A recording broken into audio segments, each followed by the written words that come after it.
Hi, my name's Andrea, and today I'd like to talk to you about the fall of Adam and Eve from the paradise that God created for them. And I'd like to show you how God is the perfect parent and how He has given each of us who lives here in this mortal world two amazing gifts. So the story begins with a question. This is in Genesis chapter 3. Now the serpent was more subtle than any beast of the field which the Lord God had made. And he said unto the woman, Yea, hath God said, Ye shall not eat of every tree of the garden? And the woman said unto the serpent, We may eat of the fruit of the trees of the garden. But of the fruit of the tree which is in the midst of the garden, God has said, Ye shall not eat it, neither shall ye touch it, lest ye die. So Genesis starts out with this question, where Eve is asked what she has been commanded to do, and basically the serpent is pointing out to her the one thing she's been told not to do. And Eve knows what the instructions are because God has put her in this perfectly safe place where she can do anything she wants as long as she doesn't touch one tree. So she has access to hundreds or thousands of trees, fruit, flowers, everything that she could possibly want. Now we know that Adam and Eve, when they were put in the garden, were innocent, and so they had no knowledge. And yet, when I think about parenting, if I give my children freedom to run around in my yard, but I tell them to stay out of the street, they pretty much are capable of following that one instruction and playing safely. And I think that as we think about the story of Adam and Eve, it's really important that God put His children in a place where they were perfectly safe and where they would basically have everything that they needed. Because if God had put His children in a place where they were destined to die, that would seem pretty inhumane. I mean, I wouldn't put my dog somewhere if I knew it was going to die, and I wouldn't put my children anywhere where I knew they were going to die. So the fact that God put His children in a place where they were perfectly safe makes sense to me as a parent. In terms of Adam and Eve, we might wonder as we think about this story, why would God put something in the garden that was off limits? And it just shows that they had that ability to choose. And just like we all have the ability to obey or to stray from the instructions that we've been given. So Lucifer comes along and he points out the one thing that they have not explored yet. And he gives two statements. He says,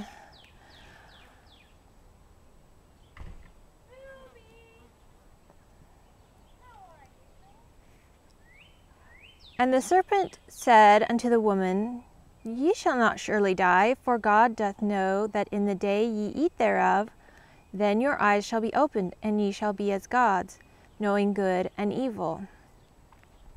So Satan tells them, first, a lie, that they will not die, and second, a truth, that their eyes will be opened, and they will be as the gods, knowing good and evil. So he mixes a truth and a lie together, and Eve falls for it. So that kind of gives us insight into Satan's tactics of mixing truth with error. You know, if you think about children in any kind of environment, they're going to explore everything in their environment, and eventually they're going to come to the one thing that they aren't supposed to touch.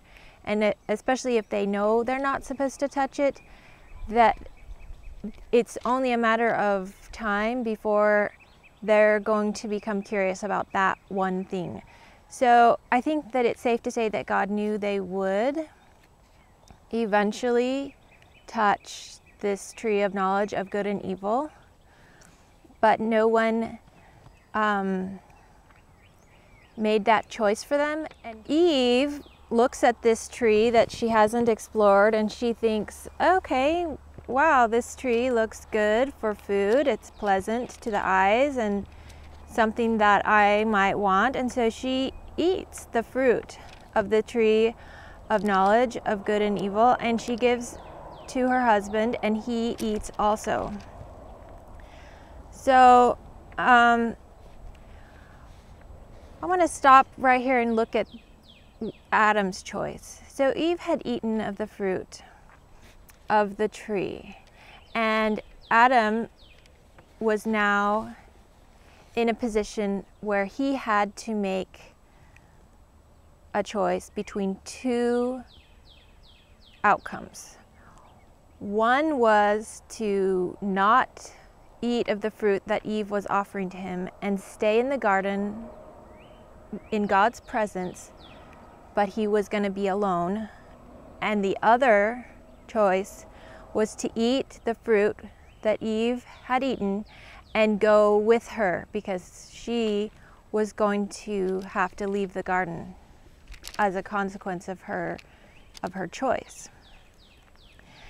And you know, I think that, you know, that probably was something that Adam thought about, and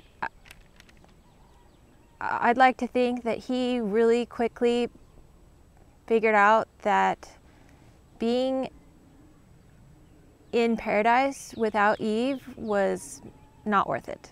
And so whatever she was gonna have to experience as a result of her choice, and wherever she was going, I think that Adam pretty quickly decided that he was gonna go to. Wherever she was going, he was gonna go to. So next it says, and the eyes of them both were opened, and they knew that they were naked, and they sewed fig leaves together and made themselves aprons. And they heard the voice of the Lord walking in the garden in the cool of the day, and Adam and his wife hid themselves from the presence of the Lord amongst the trees of the garden. So we find out that the very first thing that they now have in terms of knowledge is a knowledge that they don't have any clothes on. And without any knowledge, they really couldn't feel ashamed. But once they had knowledge, they felt shame for their actions. And I think we see that in young children, that when they're very small, they really don't have any shame for their actions. But as they gain knowledge of right and wrong and of consequences, that they begin to feel sorry for negative consequences that they experience. And we also see in that story, or part of the story, that Adam and Eve hid from God. And the Lord called to Adam and said, "Where art thou?" And Adam said, "I heard thy voice in the garden, and I was afraid, because I was naked, and I hid myself." And immediately God knows that they have taken some of this fruit because they have knowledge that they didn't previously have. And he says, "Who told thee thou wast naked? Hast thou eaten of the tree whereof I commanded thee that thou shouldst not eat?" And the man says, "The woman whom thou gavest me to be with me, she gave me of the tree, and I did eat." And the Lord says to Eve, "What is this thou hast done?" And Eve says, "Well, the serpent beguiled me, and I did eat." And then the Lord questions the serpent. So we see a really typical chain of events.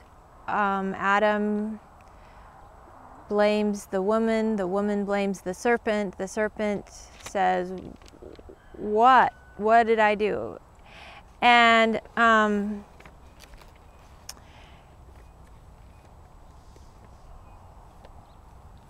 you know, I think we all have a tendency to look elsewhere for the cause of our choices, when truly our choice is always within us. The power to choose and the responsibility for each choice rests within each one of us. So God tells them the consequences of their choice. And this is what he says. "Unto the woman he said, I will greatly multiply thy sorrow and thy conception. In sorrow thou shalt bring forth children, and thy desire shall be to thy husband, and he shall rule over thee. And to Adam he said, Because thou hast hearkened unto the voice of thy wife, and hast eaten of the tree of which I commanded thee, saying, Thou shalt not eat of it, cursed is the ground for thy sake, and in sorrow shalt thou eat of it all the days of thy life. Thorns also and thistles shall it bring forth to thee, and thou shalt eat the herb of the field, and in the sweat of thy face shalt thou eat thy bread, till thou return unto the ground, for out of it wast thou taken, for dust thou art, and unto dust shalt thou return." Okay, so obviously there's two consequences here. First of all, they have to leave the paradise of Eden and go live in a world that is cursed with thorns and thistles, and is going to require a lot more effort on their part for subsistence. And the second consequence is that they are going to die. And I find it fascinating that they don't immediately die, but that they are given a period of time before that second consequence comes into effect. So we could look at the consequences of Adam and Eve's choices as negative, and we could blame them for our existence here in this world, and we could buy into the idea of original sin. But when I look at these two consequences, to me they seem neutral. After choosing to eat of this fruit, they have to leave the garden. Okay, that doesn't seem like a terrible thing to do. That's like saying, okay, it's time to grow up. You are ready to be on your own. I'm not going to watch over you in a safe, perfectly safe place. You're ready for adulthood, and so go out and work, make your living, experience everything that it has been created on this planet, and have joy in doing all of the things that you can do. You know, go out and experience bitter cold and scorching heat, and all of the contrasts that are in a planet like we see it today, that is not a paradise like Eden where everything's perfect. And the consequence of death, to me seems neutral also, because yes, you don't get to live on this planet anymore after you die. And that might seem negative, but in some ways that's very liberating, to be able to leave this planet and all the drama and the sorrows that go with an existence here, and to just finally be able to get out of here. You know, to me that seems like death would be both a good thing and a bad thing, and so it's neither good nor bad, it's neutral. What I want to point out here is that Adam and Eve chose to enter the mortal world, and it wasn't something that happened by chance, and neither was it something that God put upon them. He put them in a perfect Eden garden, and it was their choice to leave that garden. And we find out that by eating of the one tree that they had been forbidden to touch, now they could not eat of the tree of life anymore, because it was guarded and protected from their being able to eat. And so it's almost like Satan had pointed out the one thing that they couldn't have, but he didn't point out that in having that one thing they were going to be excluded from everything that they knew before. It was like you can either have everything or one thing, and that's not at all how Satan presented the two choices. So I still think that God knew that they would eventually touch this tree, and so he knew that the consequences would have to come into play, and that they would eventually die. But as a loving God, he was able to offer through Christ the opportunity for redemption of all of his children from any of the effects of this mortal life and the death that would occur to all of us. So he was both perfectly loving in putting Adam and Eve in a safe place, and perfectly loving in being able to rescue them from the consequences of their sin without having to